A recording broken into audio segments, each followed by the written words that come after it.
Friends, welcome to modern 24x7। चलिए start करते हैं। शिक्षा में कला एवं सौंदर्य शास्त्र का पार्ट 3 50 क्वेश्चन रहने वाले हैं। और डॉक्टर भीमराव अम्बेडकर यूनिवर्सिटी आगरा और महात्मा ज्योतिबा फूले रोहिलखंड यूनिवर्सिटी बरेली आप लोगों के लिए प्रैक्टिस सेट कराया जा रहा है, जो कि 5 पार्ट होंगे प्रत्येक सब्जेक्ट के, जिसमें 250 क्वेश्चन आपको मिलेंगे, जो कि काफ़ी महत्वपूर्ण है एग्जाम की दृष्टि से।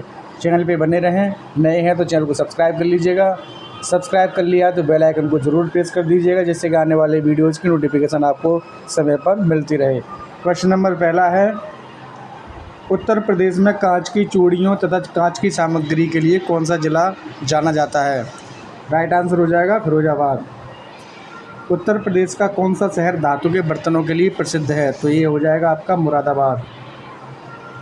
उत्तर प्रदेश का कौन सा शहर चिकन करी कढ़ाई के लिए प्रसिद्ध है? राइट आंसर हो जाएगा लखनऊ। यहाँ चिकन खाया भी जाता है और यहाँ चिकन पहना भी जाता है। थर्ड का राइट आंसर हो जाएगा लखनऊ। उत्तर प्रदेश का बनारसी साड़ियों के लिए कौन सा शहर प्रसिद्ध है? तो बनारसी से बनता है बनारस। बनारस को बोलते हैं, वाराणसी भी बोलते हैं, ठीक है। उत्तर प्रदेश का बनारसी साड़ियों के लिए जो शहर प्रसिद्ध है वह है बनारस या वाराणसी। नेक्स्ट है, मध्य प्रदेश का कौन सा शहर गलीचे की बुनाई के लिए प्रसिद्ध है? मध्य प्रदेश का ग्वालियर गलीचे की बुनाई के लिए प्रसिद्ध है। मध्य प्रदेश का कौन सा शहर विभिन्न रंगों एवं शेड की बनी साड़ियों के लिए प्रसिद्ध है? तो राइट आंसर हो जाएगा चंदेरी। स्त्री और स्त्री टू तो सभी ने देखी होगी, वहाँ जो चंदेरी है वो जो मूवी में दिखाया गया है चंदेरी, तो मध्य प्रदेश का चंदेरी ही है, जो कि रंगों एवं शेड की बनी हुई साड़ियों के लिए प्रसिद्ध है। पंजाब का कौन सा शहर दरियों के लिए प्रसिद्ध है? क्वेश्चन नंबर 7 का राइट आंसर हो जाएगा बठिंडा।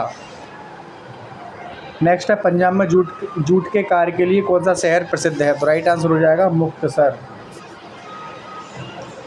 नेक्स्ट है, भारत में संगमरमर के कार्य के लिए कौन सा प्रांत या राज्य प्रसिद्ध है? तो ये हो जाएगा आपका राजस्थान। राजस्थान का कौन सा शहर सजावटी घोड़ों तथा ऊँटों के लिए प्रसिद्ध है? राइट आंसर हो जाएगा बीकानेर। राजस्थान का शहर जयपुर किस हस्तशिल्प के लिए प्रसिद्ध है? तो ये प्रसिद्ध है ब्लू पोटरी के लिए। भारत का कौन सा प्रांत एप्लिक आर्ट के लिए प्रसिद्ध है? तो राइट आंसर हो जाएगा ओडिशा। नेक्स्ट है, भारत का कौन सा प्रांत बांस के कार्यों तथा कैन के लिए प्रसिद्ध है? 13 का राइट आंसर हो जाएगा अरुणाचल प्रदेश। भारत का कौन सा प्रांत छपाई बुनाई कोल्हापुरी चप्पलों तथा खिलौनों के कारण प्रसिद्ध है? राइट आंसर हो जाएगा महाराष्ट्र। सिक्किम प्रांत के महत्वपूर्ण शिल्प हैं गलीचे बनाना, मेज तथा हाथ से बने पेपर, ऊनी बुनाई तथा ऊनी कंबल। तो उपरोक्त सभी क्या हो जाएंगे? राइट आंसर हो जाएंगे। मेघालय प्रांत के महत्वपूर्ण हस्तशिल्प हैं लकड़ी की नक्काशी, बांस तथा केन के कार्य, केन के कंटेनर और आभूषण। तो उपरोक्त सभी हो जाएंगे राइट आंसर। नेक्स्ट है, भारत का त्रिपुरा प्रांत हस्तशिल्प के लिए प्रसिद्ध है केन तथा बांस का या बांस की टोकरी का या दोनों का? राइट आंसर हो जाएगा ऑप्शन नंबर सी, आ और बा दोनों। कान तथा बांस और तथा बांस की टोकरी, इनके लिए प्रसिद्ध है कौन? त्रिपुरा। मणिपुर प्रांत हस्तशिल्प के लिए प्रसिद्ध है बांस के सामानों को बनाना, हाथ की कढ़ाई के लिए, लकड़ी की नक्काशी के लिए। तो ये सभी क्या हो जाएंगे? राइट आंसर हो जाएंगे। केरल प्रांत प्रसिद्ध है नारियल के लिए, नारियल के बाहरी आवरण से बनी वस्तुओं के लिए या सींगों से निर्मित चीज़ों के लिए। तो 19 का राइट आंसर हो जाएगा उपरोक्त सभी। नारियल के लिए कौन सा प्रांत प्रसिद्ध है? राइट आंसर हो जाएगा केरल। नेक्स्ट है, पश्चिम बंगाल का मुर्शिदाबाद जिला किसके लिए प्रसिद्ध है? तो मुर्शिदाबाद प्रसिद्ध है बालूचरी साड़ियों के लिए।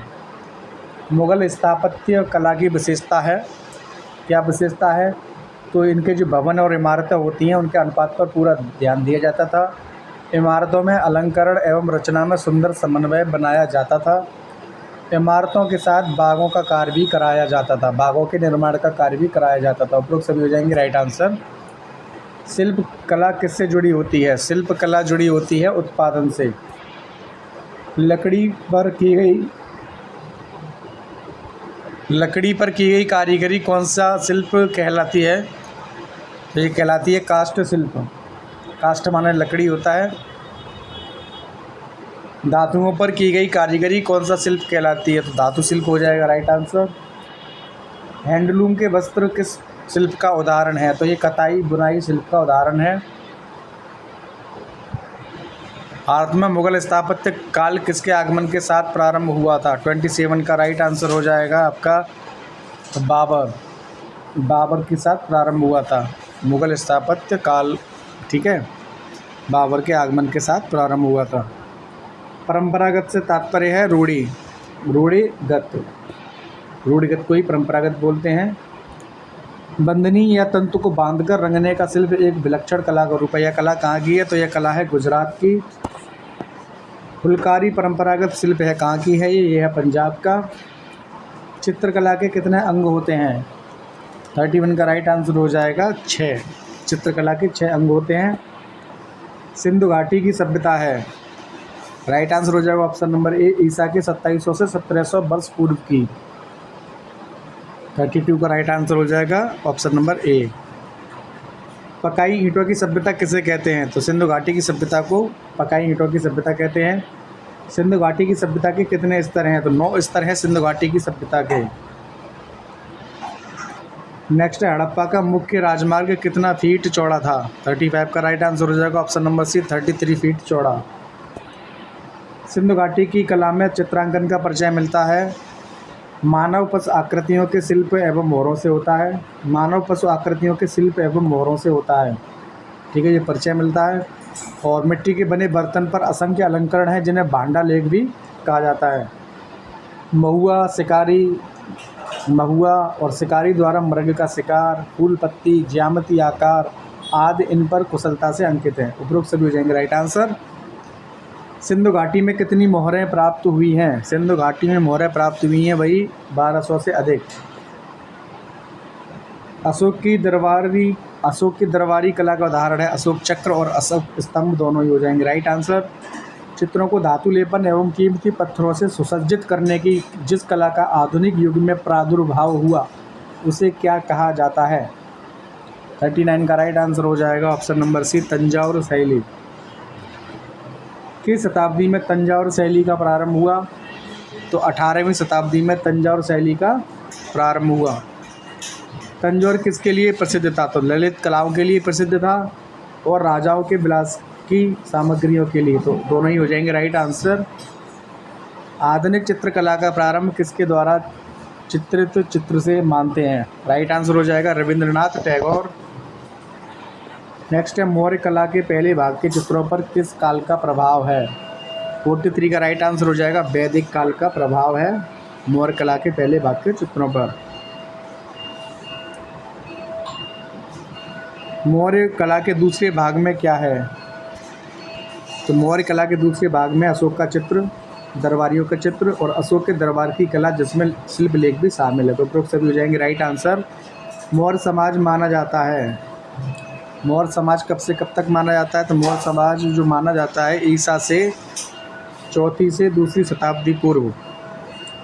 मुगल काल कब प्रारंभ हुआ था? मुगल काल प्रारंभ हुआ था बौद्ध काल के पतन के बाद। बौद्ध काल के पतन के बाद मुगल काल का प्रारंभ हुआ।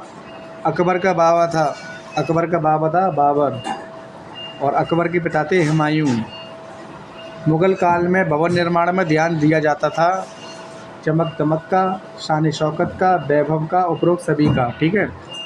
मुगल में उपरोक्त सभी हो जाएगा उसका राइट आंसर। मुगल काल में इमारतें बनाई जाती थीं तो बागों के बीच इमारतें बनाई जाती थी, बाग जरूर होते थे।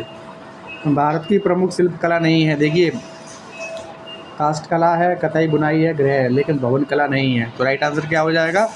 राइट आंसर हो जाएगा भवन कला भारत की शिल्प कला नहीं है। वीडियो पसंद आई है तो सब्सक्राइब ज़रूर कर लीजिएगा और बेल आइकन प्रेस कर दीजिएगा जिससे कि आने वाली वीडियोज़ की नोटिफिकेशन मिलती रहे। Thanks for watching, good night.